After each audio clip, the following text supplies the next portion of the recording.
estudos e buscas no caminho espiritual, eu precisei aprender defesa psíquica e espiritual e energética, porque eu era uma esponjinha. Acredito que muitos de vocês passam por esse processo de esponja, né? Vem comigo, me segue. Quem não me segue ainda, se inscreve aqui no canal, tá? Aperta o sininho para receber notificações. Curte, né, o vídeo, porque quando você curte o vídeo no YouTube, você ajuda que mais pessoas tenham acesso a ele, né? Então, pessoas que possam achar relevante esse assunto vão estar visualizando, porque o YouTube só mostra o vídeo quando ele por curtidas, analisa e vê que é relevante, tá? Então, quanto mais gente curtir, mais pessoas poderão ver esse vídeo. E podem compartilhar à vontade para todas aquelas pessoas que são esponjinhas ou para todas aquelas pessoas que sofrem com ataques energéticos, espirituais, né? Que elas vão estar aprendendo aqui com a gente, falar então sobre defesa psíquica e energética e espiritual, tá? O tema é esse, tá? Então a gente vai... Mas para você aprender a se defender, você precisa conhecer os seus inimigos. Ninguém consegue se defender daquilo que não conhece, tá? É a arte da guerra, né? A gente tem que conhecer bem o inimigo para poder saber se defender dele. Então a gente vai começar por essa parte.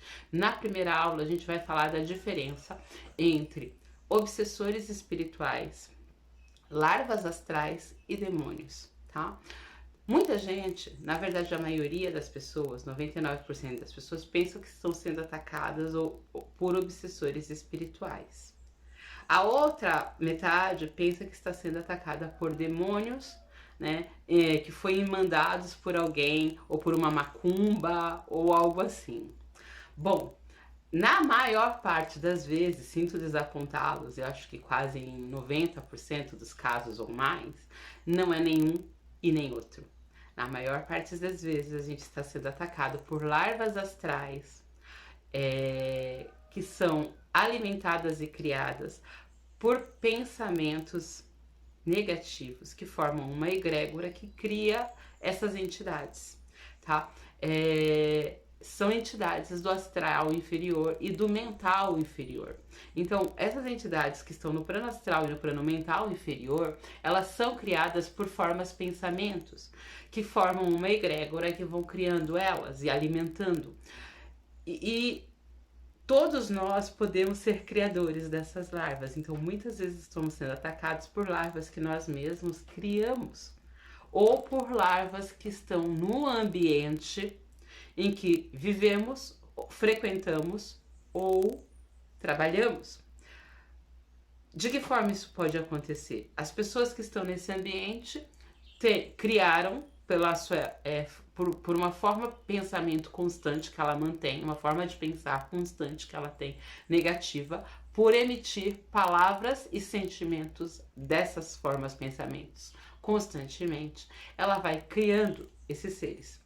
E esses seres tanto atacam quem cria, como as pessoas que podem estar naquele ambiente, ou se ela criou uma forma de pensamento, porque ela, por exemplo, um funcionário que pegou ranço do patrão, todo dia ele vai pro trabalho com aquele ódio, com aquela mágoa, aí ele chega lá, ele fala mal do patrão para todos os colegas, ele tá sempre falando negativo, ele tá sempre xingando, ele tá sempre de mau humor, tá sempre com raiva. Ele vai criando aquela forma de pensamento. Aquilo ataca, suga a energia dele, deixa ele mal. Ele nem percebe que ele tá mal por causa disso, mas ele fica mal, pesado, carregado, né? Chega em casa exausto. E aí chega em casa, ele ainda vai reclamar mais ainda do trabalho, do patrão, de tudo. E ele não sabe que é ele que tá criando tudo isso. E se o patrão é uma pessoa que não tem uma espiritualidade com frequência elevada, que ele busca estar no positivo, orando e tal, a maior parte do tempo, em algum momento essas entidades podem começar a atacá-los, porque elas estão ali todos os dias, elas podem ficar nos ambientes, ficar nos lugares, elas são como larvas, então elas vão ficando e se propagando, e aí quem tiver numa frequência baixa, né, pode ser invadido por elas, né? Então, se a gente não se defende, não tem o nosso campo energético bem protegido, a gente pode sim carregar essas larvas com a gente e começar a entrar naquela vibração e aumentar, começar a alimentar ela também, ser mais um a criar o mesmo tipo de larva. E aí existem vários tipos.